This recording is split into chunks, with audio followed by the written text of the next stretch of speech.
Hello friends, welcome back to Raj Malhotra IAS Academy. So now we will continue with our आत्मनिर्भर भारत अभियान special series. तो आज हमारा 5th day है इस सीरीज़ का और आज की जो ब्रीफिंग है इसमें मेनली फोकस किया गया है आपके एजुकेशन सेक्टर के ऊपर, उसमें ई लर्निंग के ऊपर फोकस किया है। देन आफ्टर आपके हेल्थ सेक्टर के बारे में बात की गई है और आज जो मेन फोकस रहा है वो रहा है इंडस्ट्री के ऊपर, ईज़ ऑफ डूइंग बिजनेस के ऊपर और प्राइवेटाइजेशन के ऊपर। क्लियर? तो चलते हैं, देखते हैं कि आज की जो ब्रीफिंग है उसको एक बार पूरे फोकस के साथ हम स्टार्ट करते हैं। तो आत्मनिर्भर भारत अभियान जैसा कि हमेशा इसके 5 पिलर्स है: economy, infrastructure, IT enabled system, demography and demand. तो जो आज की हमारी ब्रीफिंग है, सबसे पहले तो टेक्नोलॉजी एंड एजुकेशन। ठीक है, तो जैसा कि आप सबको पता है फ्रेंड्स कि इस लॉकडाउन के दौरान सबसे ज़्यादा सफ़र जो हुआ है वो एजुकेशन हुई है। रीज़न बीइंग कि पिछले 2 महीने से सारे के सारे जितने भी आपके एजुकेशनल इंस्टीट्यूशंस हैं, चाहे वो स्कूल है, कॉलेज है, यूनिवर्सिटीज़ हैं, इंस्टीट्यूशंस हैं, वो सब बंद है। ठीक है, सब जगह पे ऑनलाइन पढ़ाने की व्यवस्था की जा रही है, ट्राई की जा रही है। ठीक, तो इसी के रिलेटेड गवर्नमेंट ने आज जो डिसाइड किया है, आपको पता है कि एक स्वयं प्रभा DTH जो है, ये चैनल जो है गवर्नमेंट ने चलाया हुआ है किसके लिए? सिर्फ और सिर्फ एजुकेशनल पर्पस के लिए। ठीक, तो इसके अंडर ये कहाँ पे है? उन जगह के लिए, उन लोगों के लिए जिनके पास इंटरनेट एक्सेस नहीं है। तो इसमें सबसे पहले क्या था? Only 3 channels were running. ठीक है, तो अब इसको बढ़ा के कितना कर दिया गया है? 12 चैनल्स। ठीक है, तो 12 चैनल्स होंगे, अलग अलग इन्फॉर्मेशन के अकॉर्डिंग वो 12 चैनल्स बनाए जाएंगे जिससे कि आपको होलिस्टिक जो है इन्फॉर्मेशन पहुंचाई जा सके। और उसके बाद लाइव इंटरेक्टिव सेक्शन की भी टेलीकास्ट की बात की जा रही है इन चैनल्स के ऊपर। फ्रेंड्स, जो भी आपके एजुकेशन एक्सपर्ट्स रहेंगे वो आपसे लाइव इंटरेक्ट करेंगे थ्रू दीज चैनल्स, ताकि बच्चों को घर बैठ के भी जितना भी आपको इन्फॉर्मेशन आपका गैप रहा है उसको फुलफ़िल किया जा सके। क्लियर? अब इसके साथ साथ एक और बात की जा रही है कि जो आपके प्राइवेट DTH ऑपरेटर्स हैं, फ्रेंड्स, जो भी आपके प्राइवेट ये DTH ऑपरेटर्स हैं जैसे कि टाटा स्काई एंड ऑल, तो इनकी पेनिट्रेशन बहुत ज़्यादा है। तो गवर्नमेंट ने इनको भी रॉप इन करने की कोशिश की है गवर्नमेंट के इस विज़न में कि अगर हम प्राइवेट सेक्टर जो DTH सर्विस प्रोवाइडर्स हैं इनको हम इंक्लूड करेंगे तो पेनिट्रेशन जो होगी इस जो हमारा ये प्रोग्राम है वो इंक्रीज़ हो जाएगी। क्लियर? और उसके बाद एक चीज़ और की गई है, स्टेट्स जितनी भी हैं इंडिया की उनको डेली 4 घंटे का स्लॉट दिया जा रहा है ये आपका स्वयं प्रभा चैनल के ऊपर। रीज़न बीइंग कि जो भी उनका स्टेट लेवल बोर्ड है उसकी जो भी एजुकेशन उसका है वो उसका कंटेंट वो उनको 4 घंटे दिए जा रहे हैं डेली बेसिस के ऊपर कि वो शेयर कर सकते हैं इस चैनल के ऊपर। क्लियर? आगे चलते हैं। उसके बाद एक नए मॉडल की बात की जा रही है, एक नए चैनल की बात की जा रही है, दैट इज़ PM ई-विद्या। ये एक ई-विद्या प्रोग्राम जो है उसको लॉन्च करने की बात की जा रही है, जो है एक मल्टी मॉडल एक्सेस। ठीक है, multi modal access to digital online education. अब इसके थ्रू क्या होगा? ई कंटेंट, सबसे पहले तो हमने बुकलेट्स के ऊपर फोकस करना है कि जो कंटेंट है बच्चों को जो बुकलेट है वो ई बुकलेट्स कैसे प्रोवाइड करवाई जाए। तो e content and QR coded, QR code आपको, जैसा कि आपको पता है हर जगह पे आजकल QR कोड चल रहा है, तो बुक डाउनलोड के लिए भी आपके पास QR कोड होगा। क्लियर?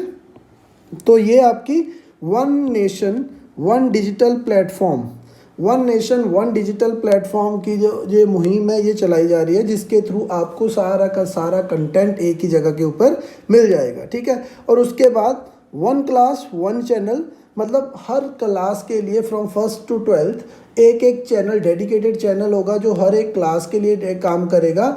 उस चैनल को स्टार्ट करने की बात की जा रही है। क्लियर? उसके बाद जो भी आपके रेडियो कम्युनिटी जो आपकी रेडियो है, कम्युनिटी रेडियोज़ है, आपके FM चैनल्स हैं, इनको भी इंक्लूड किया जाएगा ताकि ज़्यादा से ज़्यादा इन्फॉर्मेशन को स्प्रेड किया जा सके। क्लियर? और उसके बाद यहाँ पे एक और बात की जा रही है, स्पेशल ई कंटेंट किसके लिए? For visually and hearing impaired, जो लोग सुन नहीं सकते या देख नहीं सकते या जिनके थोड़ी बहुत प्रॉब्लम है, उनके लिए स्पेशल ई कंटेंट को डेवलप किया जा रहा है। क्लियर? और उसके बाद यहाँ पे एक बात की जा रही है, मनोदर्पण। मनोदर्पण जो है, मनोदर्पण फ्रेंड्स, आप अगर इसको थोड़ा सा आप तोड़ के देखें, मनो मतलब अपने मन की, दर्पण मतलब शीशा, ठीक है? तो मतलब अपने अंदर झांकना, दैट मीन्स साइकोलॉजिकल एंगल से यहाँ पे बात की जा रही है। क्लियर? तो ये किस पर्पज़ के लिए है? For psychological support to students, teachers and their families. अब फ्रेंड्स एक चीज़ मैं आपको यहाँ पे बताना चाहता हूँ, ये इम्पॉर्टेंट है। क्यों इम्पॉर्टेंट है बतानी? जैसे मैंने अभी आपको बताया ना कि इसको दो चीज़ों में डिवाइड करके, मनो प्लस दर्पण, ठीक है? तो कभी क्या होता है यूपीएससी में, बहुत बार ऐसा होगा कि आपने कुछ नहीं पढ़ा एक स्पेसिफिक टर्म के रिलेटेड या क्वेश्चन के रिलेटेड, तो आपने कभी पढ़ा नहीं, तो rather than skipping that question, chances हैं कि आप सॉल्व कर सकते हो। कैसे? कोई भी इस गवर्नमेंट की जो स्कीम आती है, उस स्कीम के पीछे ही उसका पूरा का पूरा पर्पस उसके नाम से ही क्लियर हो जाता है, ठीक है? तो आपको कई बार क्या होता है, जो स्कीम का नाम है उसके ऊपर फोकस कीजिए, उसका पर्पस जो है आपको क्लियर होना शुरू हो जाएगा और आपकी 4 में से एक ऑप्शन आपको वहाँ पे बिल्कुल क्लियर दिख जाएगी। क्लियर? तो ये मनोदर्पण मतलब अपने अंदर झांकना, दैट मीन्स साइकोलॉजिकल सपोर्ट, ठीक है, for students, teachers and families. उसके बाद नेक्स्ट जो है, national foundational literacy and numeracy mission, ठीक है? ये नए मिशन की बात की जा रही है, अभी इसको लॉन्च नहीं किया, बट हम क्या चाहते हैं, लर्निंग जो स्टूडेंट्स हैं टिल 5th ग्रेड, ठीक है, उनको प्रॉपर लर्निंग हो बाय 2025। हम चाहते हैं कि जो भी हमारा 5th ग्रेड तक का स्टूडेंट हो, उनका अब उस लेवल तक का, उस ग्रेड तक की उनके पास सारी इंफॉर्मेशन हो। क्लियर? आगे चलते हैं। अब सेकंड जो बात करते हैं वो है मनरेगा की। तो फ्रेंड्स आज मनरेगा के बारे में भी बात की गई है। मनरेगा के लिए जैसे कि हमने फर्स्ट डे में भी देखा था कि कुछ ना कुछ जो भी स्टेप्स सेकंड डे भी और फर्स्ट डे भी मनरेगा के लिए लिए गए थे, उसी में से आज एक और चीज़ है, यहाँ पे 40,000 करोड़ जो है मनरेगा के लिए एडिशनल जो पैसा है दिया जा रहा है। अब इससे होगा क्या?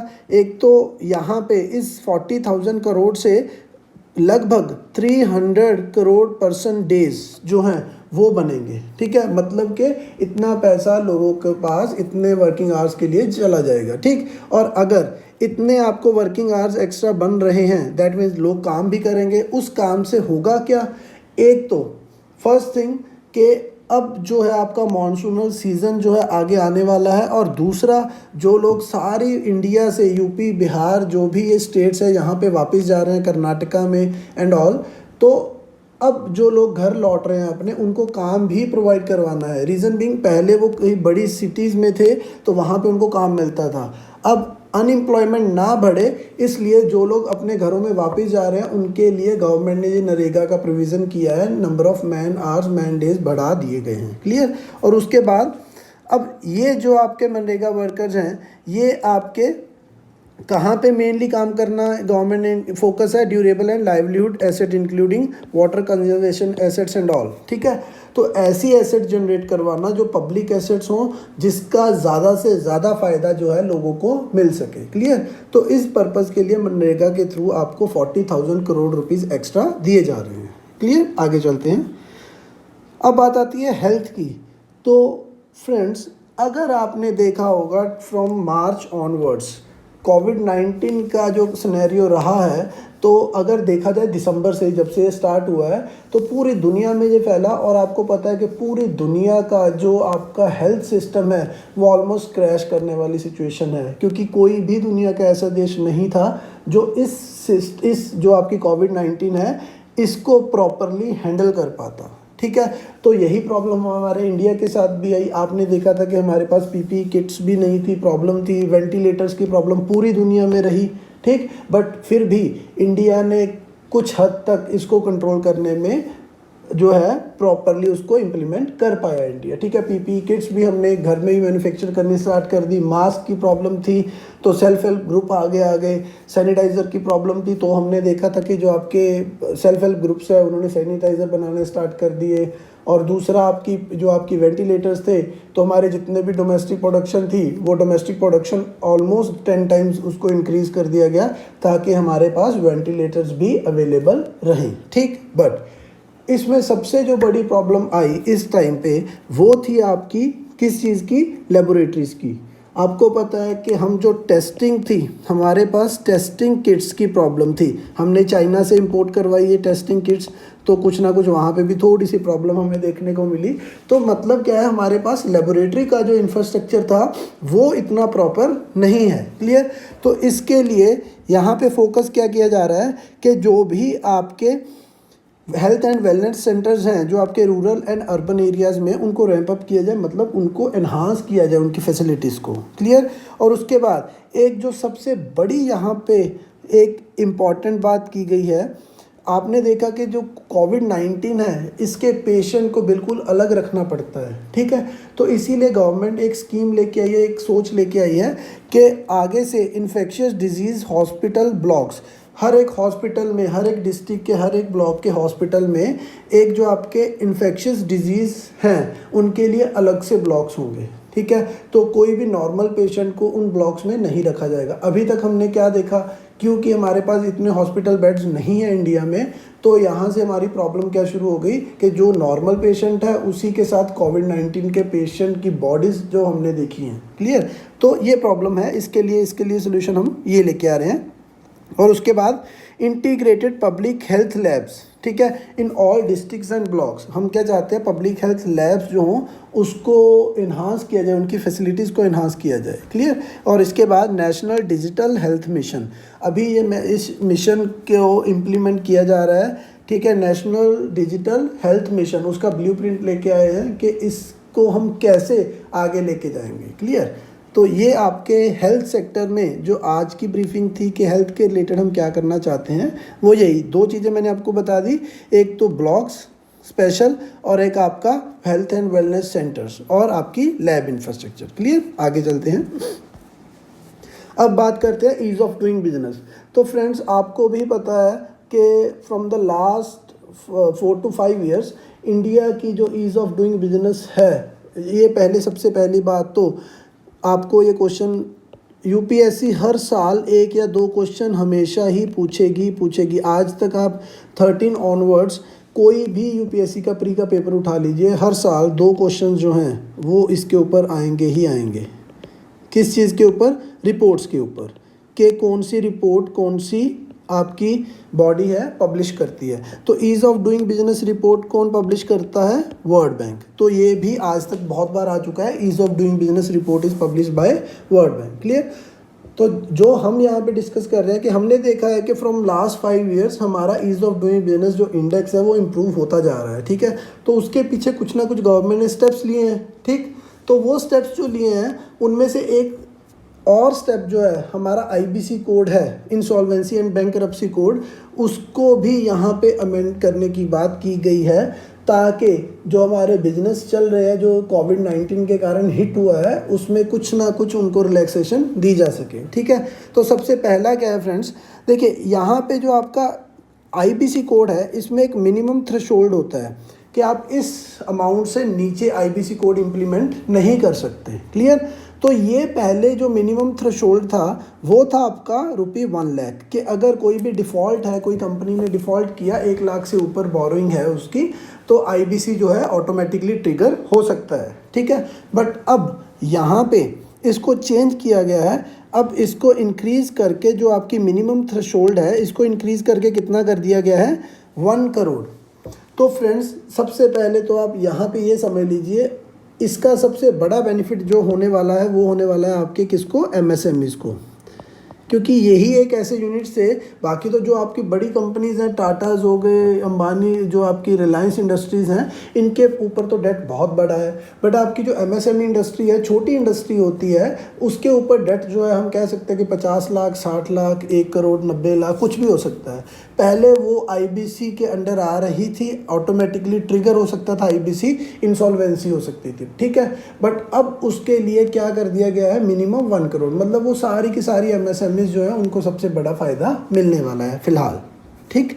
इसके बाद यहाँ पे एक बात की जा रही है कि ड्यू टू कोविड-19 अब हो सकता है कि बहुत सारे बिजनेस जो हैं वो डिफ़ॉल्ट की लाइन में आएंगे, तो इसके लिए सस्पेंशन ऑफ फ्रेश इनिशिएशन, ठीक है। अभी तक जो भी इंसॉल्वेंसी प्रोसीडिंग चल रही है वो तो एज इट इज़ चलेंगी, बट आज एक साल के लिए, लगभग एक साल के लिए कोई भी fresh proceedings under insolvency and bankruptcy code will not be entertain, ठीक है ना।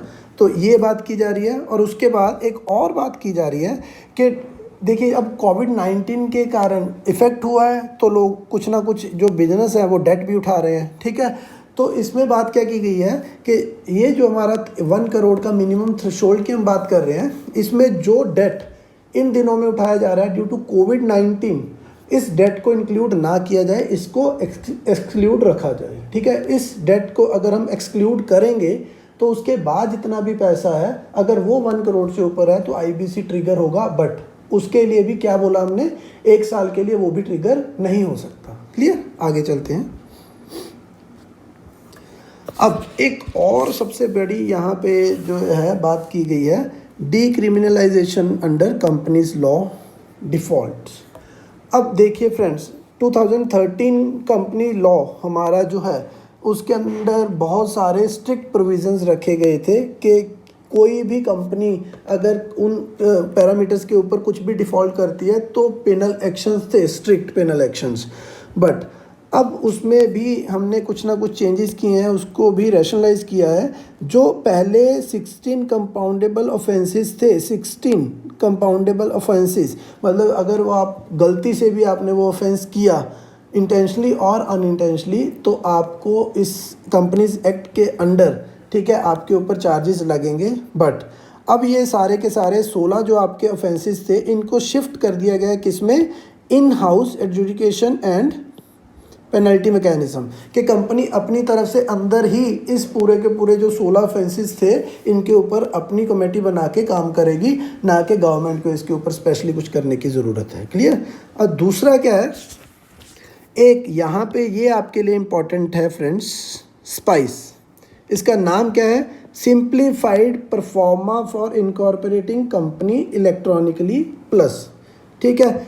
अब ये है क्या, एक ये आपके प्री के लिए बहुत इम्पॉर्टेंट है फ्रेंड्स कि ये जो आपका स्पाइस है, ठीक है, ये किस मिनिस्ट्री के अंडर है, ठीक है, इसका काम क्या है, ये सारा कुछ आपके लिए इम्पॉर्टेंट है। मैं आपको यहाँ पे बता रहा हूँ, ये जो स्पाइस है इसको इंट्रोड्यूस किया गया है, इसके थ्रू क्या होगा, 10 जो आपकी सेंट्रल मिनिस्ट्रीज़ हैं एंड 1 स्टेट गवर्नमेंट, ठीक है, तो यहाँ पे इस 10 सेंट्रल मिनिस्ट्री और 1 स्टेट गवर्नमेंट की सपोर्ट जो है डायरेक्टली थ्रू इंटरनेट, ठीक है, वो स्पाइस जो है simplified pro forma for incorporating company electronically plus, ठीक है, उसके लिए बनाया गया है कि आपको अगर कोई कंपनी एस्टेब्लिश करनी है या एस्टेब्लिश हो रखी है तो उन 10 मिनिस्ट्री से कोई भी आपको काम है, कुछ भी रिलेटेड काम है, तो आप ऑनलाइन परफॉर्मा वो जो है वो फिल कर सकते हैं। क्लियर। और इसके बाद एक और बात, data bank of independent directors, जो भी कंपनीज की, क्योंकि आपको कंपनीज एक्ट के अंदर ये मैंडेटरी कर दिया गया था कि हर कंपनी के बोर्ड में कम से कम जो है एक इंडिपेंडेंट डायरेक्टर ज़रूर रहेगा, ठीक है। तो अब उसके लिए भी data bank of independent director जो है लॉन्च कर दिया गया है, ताकि कल को कोई भी इंडिपेंडेंट किसी और कंपनी में डायरेक्टर बनना है तो वो बन सकते हैं, वहाँ पे डाटा बैंक कंपनीज के पास रहेगा। आगे चलते हैं, पब्लिक सेक्टर एंटरप्राइजेज। तो फ्रेंड्स यहाँ पे पब्लिक सेक्टर एंटरप्राइजेज की बात की जा रही है, मतलब क्या है, ये वो सेक्शन है जहाँ पे आज बात की गई है कि ज़्यादा से ज़्यादा हर सेक्टर में प्राइवेटाइजेशन की जाए, प्राइवेट कंपनीज़ को एंट्री दी जाए।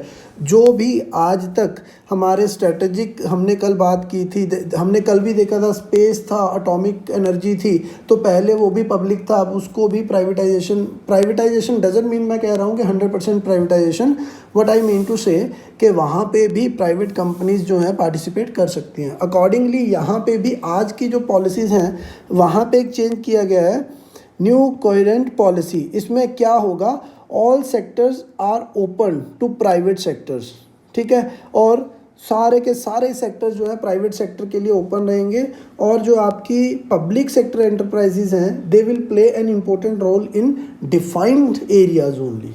ठीक है। ये नहीं है कि हर जगह पे आपकी पब्लिक एंटरप्राइजेज होगी, अब हर जगह पे प्राइवेट एंटरप्राइज ज़रूर होगी, पब्लिक एंटरप्राइज सिर्फ और सिर्फ जो डिफाइंड एरियाज़ है, जो इंपॉर्टेंट एरियाज़ हैं वहीं पे रहेंगी, ठीक है। अब गवर्नमेंट जो है एक नई पॉलिसी अनाउंस करेगी जिसके थ्रू क्या करेगी, strategic sectors, list of strategic sectors requiring presence of पीएससीज, ठीक है। वो सेक्टर जिसमें पीएससी की रिक्वायरमेंट रहेगी, ठीक है, वो सेक्टर नोटिफाई किए जाएंगे। फ्रेंड्स यहाँ पे एक चीज़ इंपॉर्टेंट है, ये जो सेक्टर्स की बात की जा रही है स्ट्रेटेजिक सेक्टर्स, इसमें ये नहीं कि प्राइवेट को पार्टिसिपेशन नहीं मिलेगी, प्राइवेट तो रहेगा ही रहेगा, बट ये वो सेक्टर है जहाँ पे पब्लिक सेक्टर भी अवेलेबल रहेगा, ठीक है। इन स्ट्रेटेजिक सेक्टर्स एटलीस्ट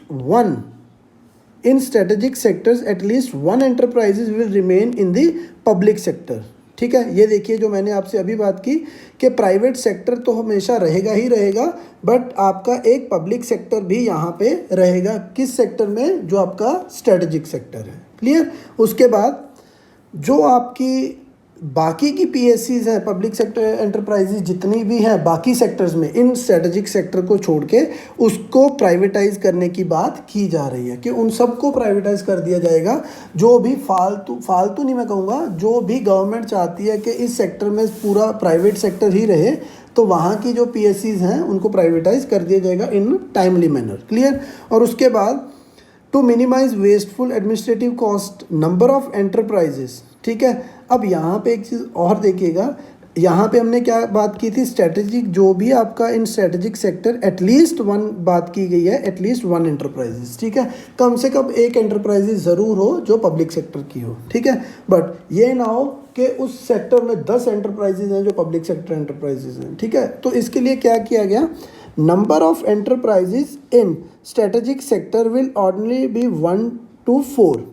ज़्यादा से ज़्यादा जो आपका एक सेक्टर है उसमें आपकी 1 से लेके 4 तक ही हो सकती है, इससे ज़्यादा जो होंगी नहीं अलाउ की जाएंगी, ठीक है। और उसके बाद बाकी जितनी भी हैं उनको प्राइवेटाइज कर दिया जाएगा, मर्ज कर दिया जाएगा एक दूसरे में, ठीक है, या उनकी होल्डिंग कंपनीज बना दी जाएंगी, कुछ भी।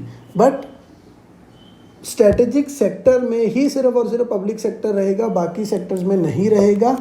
और स्ट्रेटेजिक सेक्टर में भी 1 से 4 कंपनियां ही रह सकती हैं, इससे ज़्यादा कंपनीज नहीं रहेंगी, क्लियर। आगे चलते हैं, अब बात करते हैं, ये तो हो गया था आपका पब्लिक सेक्टर में क्या कुछ चेंजेस करने की बात की गई है आज। इसके बाद अब देखिए कोविड-19 की सिचुएशन आई तो सेंट्रल गवर्नमेंट ने स्टेट गवर्नमेंट को फुल सपोर्ट की है यहाँ पे, ठीक है। स्टेट्स को पैसा चाहिए था क्योंकि देखिए दोनों का रेवेन्यू हिट हुआ है, सेंटर का भी और स्टेट का भी, बट क्योंकि सेंटर जो है will always need to support the states, ठीक है, तो यहाँ पे भी सेंटर ने स्टेट गवर्नमेंट्स को सपोर्ट की है। सबसे पहले तो आरबीआई ने चेंजेस किए हैं कुछ, एक होता है आपका वेज एंड मीन ट्रांसफ़र्स, जिसके थ्रू स्टेट गवर्नमेंट्स आरबीआई से पैसा उठा सकते हैं, ठीक है।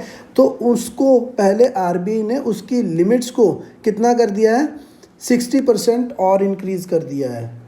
बाय 60% मीन्स और 60% जितना भी वो पैसा उठाते हैं उससे 60% और ज़्यादा ले सकते हैं। और उसके बाद जो आपका कंटिन्यू ओवरड्राफ्ट रहता है कि एक स्टेट ने 1 महीने में कितना ओवरड्राफ्ट हो सकता है, वो पहले 24 दिन था, अब उसको बढ़ा के कितना कर दिया है, 21 डेज़, ठीक है। तो 21 दिन, पहले 14 दिन आप ओवरड्राफ्ट में चल सकती है स्टेट आरबीआई के पास, अब वो कितना कर दिया है, 21 दिन under ways and mean transfers, ठीक है। और उसके बाद number of days a state can be overdrafted in a quarter, एक क्वार्टर में मतलब एक 3 महीने के पीरियड में कितना टाइम रह सकती है स्टेट, पहले 32 डेज़ था, इसको बढ़ा के कितना कर दिया है, 50 डेज़, ठीक है। तो ये चेंजेस किसने किए, आरबीआई ने on the request of central government, clear. और उसके बाद दूसरा क्या है फ्रेंड्स, जो आपकी स्टेट्स हैं ये कितना पैसा बोरो कर सकती हैं, हर एक स्टेट की एक बोरोइंग सीलिंग है आपकी, वो कितनी है, 3% ऑफ देयर जीडीपी, जो उसकी जीडीपी है उसका 3% up to 3% they can borrow, ठीक है। तो उसके अकॉर्डिंग कितने पैसे टोटल स्टेट्स इंडिया में बोरो कर सकती थी, 6.4 लाख करोड़, ठीक है।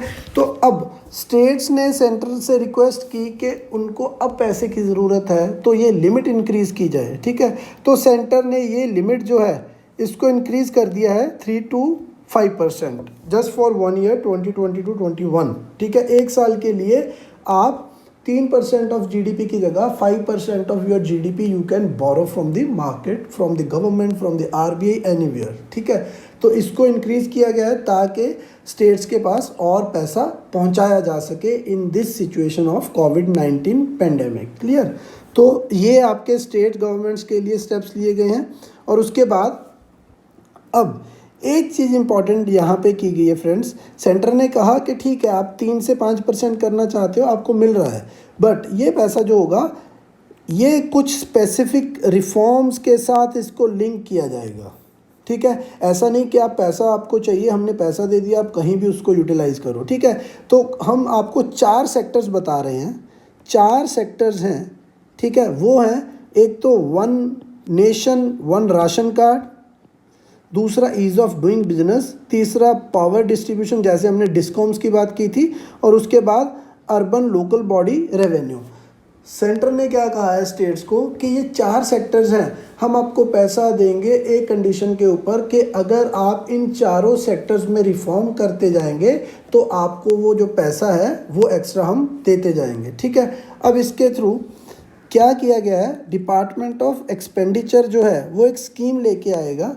उस स्कीम का पैटर्न क्या रहेगा, सबसे पहले तो 1% इन 4 ट्रांचेस, आपको 0.25% के 4 आपके सेगमेंट्स बनाए जाएंगे। ठीक है, जैसे जैसे आप इन चारों में से कोई भी एक टारगेट को फुलफ़िल करेंगे तो आपको 2.25% जो है मनी जो है उसको रिलीज़ कर दिया जाएगा। क्लियर?